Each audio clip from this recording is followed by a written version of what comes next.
Assalamualaikum warahmatullahi wabarakatuh. Perkenalkan, saya Gina Livoni, saya dari kelompok 4, TNKJ 1B. Saya di sini akan menjelaskan hasil kerja kelompok kami, yaitu membuat aplikasi penyewaan kos, yang dimana aplikasi ini berjudul aplikasi sewa kos Gelora. Selanjutnya masuk ke latar belakang dari aplikasi kos Gelora. Nah, aplikasi ini yang dirancang untuk memudahkan pemilik kos dalam mengelola penyewaan kamar. Aplikasi ini meningkatkan efisiensi dan mengurangi kesalahan pencatatan data penyewa dengan menyediakan fitur penyewaan kamar, pemilihan fasilitas tambahan, dan penentuan masa sewa. Pemilik kos dapat dengan cepat mencatat dan mengakses informasi terkait penyewa dan status kamar. Nah, serta menampilkan daftar penghuni yang sudah terdaftar. Dengan sistem ini, pemilik kos tidak perlu lagi mengelola data secara manual, sehingga lebih efektif dalam menjalankan bisnis sewa kos ini. Nah, sementara untuk penyewa, dapat memilih fasilitas dan masa sewa yang fleksibel, meningkatkan kenyamanan dan kepuasan mereka. Nah, juga bisa digunakan di mana saja. Selanjutnya masuk ke pengertian Java. Java merupakan bahasa pemrograman berorientasi objek. Java dirancang untuk portabilitas, keamanan, dan kinerja tinggi.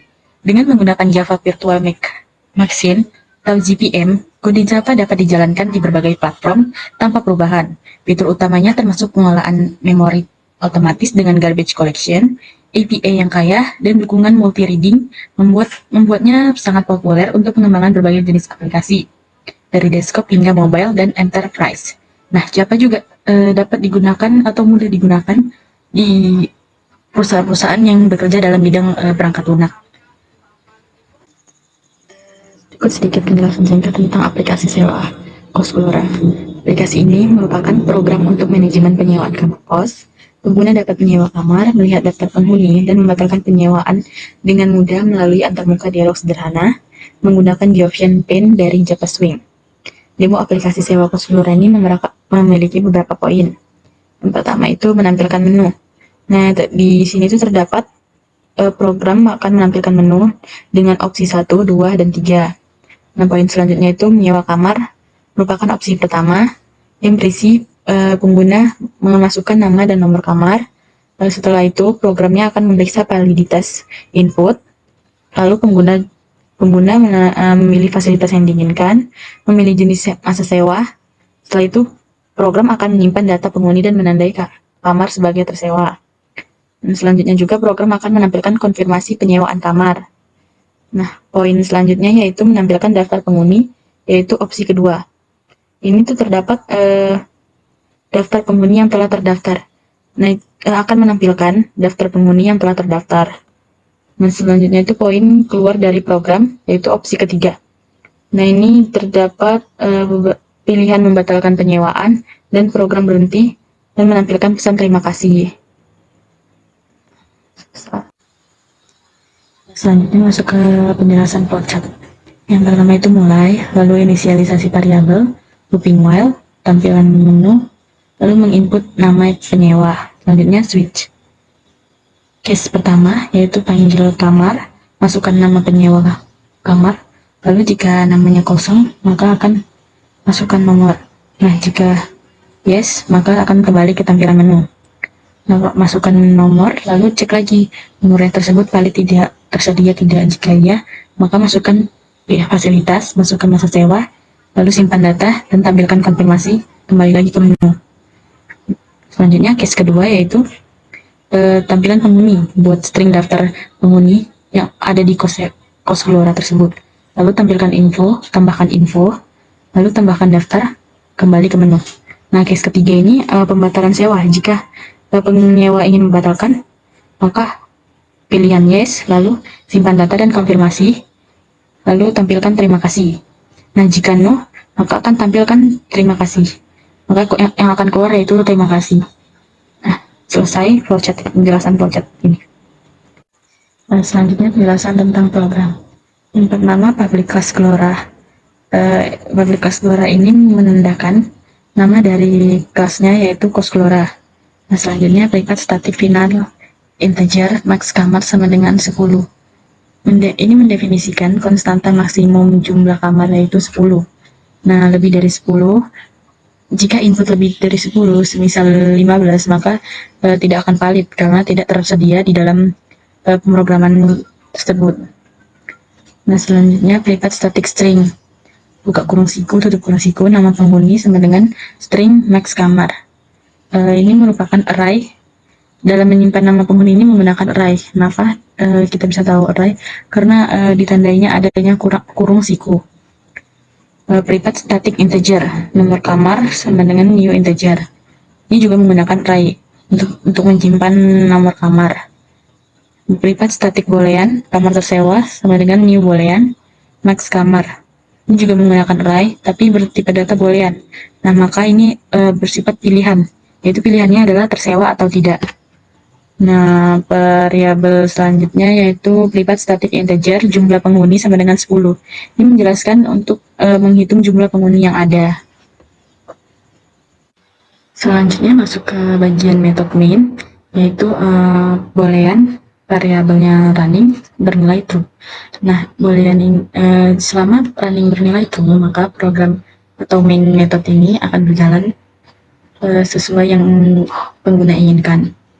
Nah, masuk ke while running, yaitu looping utama yang menjalankan menu sampai pengguna memilih untuk keluar.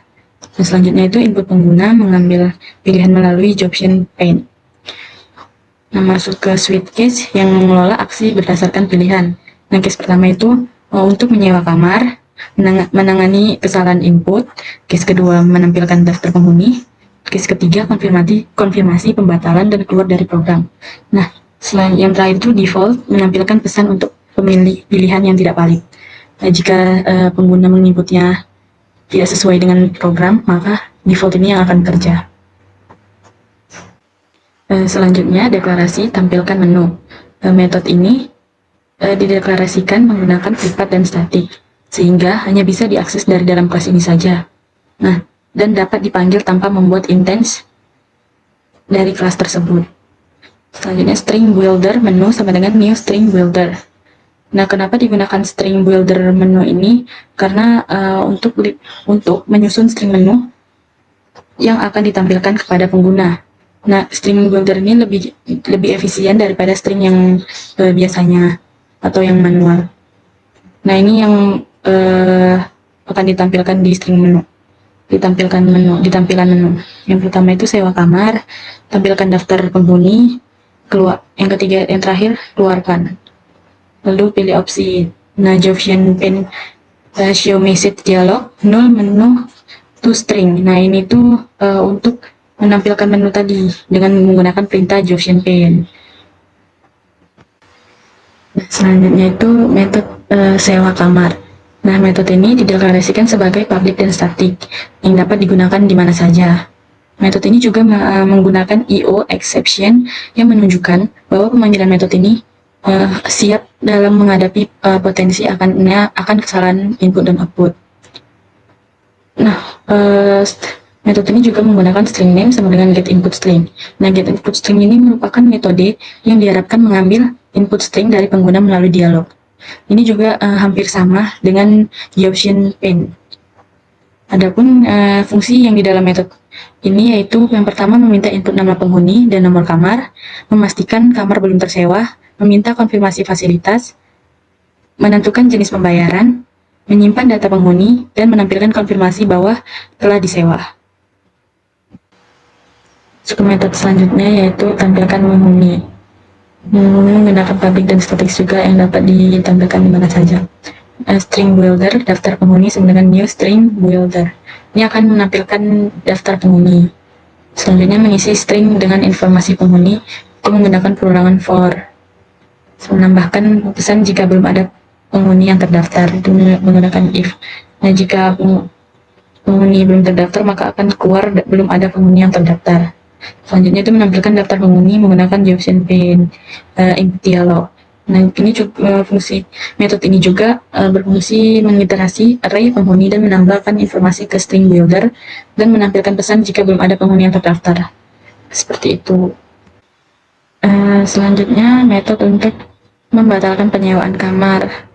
Nah, di bagian metode ini berfungsi untuk Yang pertama itu input kamar, itu meminta pengguna memasukkan nama penghuni yang ingin membatalkan penyewaan. Nah, yang kedua itu pencarian dan pembatalan. Nah, mencari nama dalam daftar penghuni, jika ditemukan, maka akan menandai kamar yang tidak tersewa, menampilkan pesan konfirmasi pembatalan, menggeser data penghuni untuk mengisi posisi yang kosong, menghapus data penghuni terakhir, dan mengurangi jumlah penghuni. Nah, penggunaan Jobshin Pen ini untuk berinteraksi dengan pesan ke pengguna. Seperti itu. Selanjutnya metode untuk meminta input berupa string.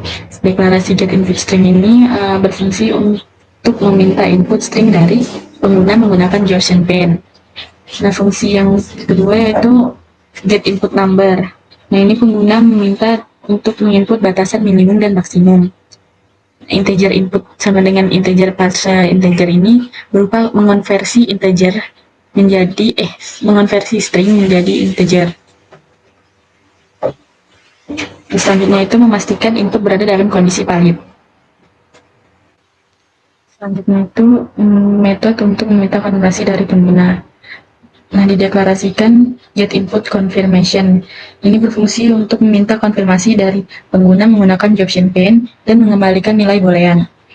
Nah, juga metode selanjutnya yaitu data penghuni ke dalam array. Menyimpan data penghuni ke dalam array. Ini juga berfungsi untuk menyimpan data penghuni ke dalam array, menyimpan nama penghuni, nomor kamar, dan status kamar tersewa, dan juga menambahkan jumlah penghuni. Selanjutnya masuk ke output. Nah, di output ini akan menampilkan menu-menu tadi. Yang pertama itu sewa kamar, tampilkan daftar penghuni, selanjutnya keluar. Nah, jika kita memilih opsi yang pertama, sewa kamar, maka akan muncul selanjutnya masukkan nama calon penghuni. Nah, setelah kita masukkan, akan muncul juga selanjutnya masukkan nomor yang kita inginkan, nomor kamar yang kita inginkan. Nah, setelah itu akan muncul opsi-opsi dari fasilitas yang tersedia di kamar tersebut. Nah, ini kita tinggal pilih aja. Nah, setelah kita pilih, maka akan keluar kamar berhasil disewa atas nama Bulan di kamar 9 menggunakan AC, ya, menggunakan kasur, ya, menggunakan lemari, ya, dan masa uninya per tahun.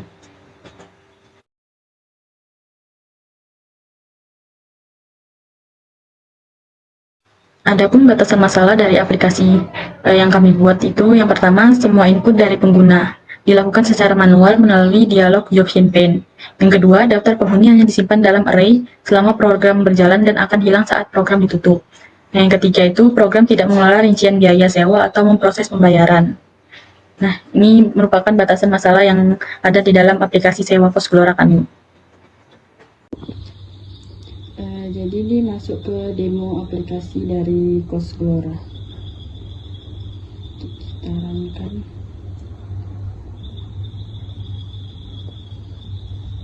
Nah, di sini terdapat menu-menu yang tersedia di Cosglora. Yang pertama itu sewa kamar, 2 tampilkan daftar penghuni, 3 keluar. Kita pilih opsi OK.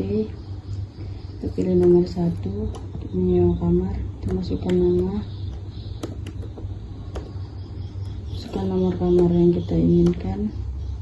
Ini memilih fasilitas yang ada di Cosglora. Yes. Nah, ini output dari opsi yang pertama.